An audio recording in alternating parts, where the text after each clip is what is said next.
যদি আল্লাহ আমাদের পরীক্ষা নেন, তাহলে কি তিনি আমাদের কষ্টটা জানেন না? কোরআনের বক্তব্য এখানে খুব পরিষ্কার।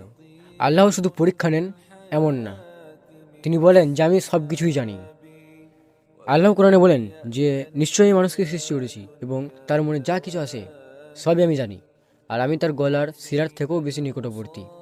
সূরা কাফ আয়াত নম্বর 16। খেয়াল করুন, এটা কোনো রূপক কথা না, এটা আল্লাহর জ্ঞান এবং নিকটতার ঘোষণা। আরেক জায়গায় আল্লাহ বলেন যে আমি কোনো প্রাণকে তার সামর্থ্যর বাইরে কষ্ট দিই না। সূরা বাকারা আয়াত নম্বর 286। এর মানে কি? এর মানে এই কষ্ট অজানা না, এটা অন্যায় নয়। কোরআনের যুক্তি খুব সোজা। যিনি সৃষ্টি করেছেন তিনি সীমাও জানেন, আর যিনি সীমা জানেন তিনি কখনোই অবিচার করে না। তাই প্রশ্নটা হওয়া উচিত যে কেন কষ্ট এলো সেটা না, প্রশ্নটা হওয়া উচিত যে কষ্টের ভিতরে আমার জন্য কি শিক্ষা আছে।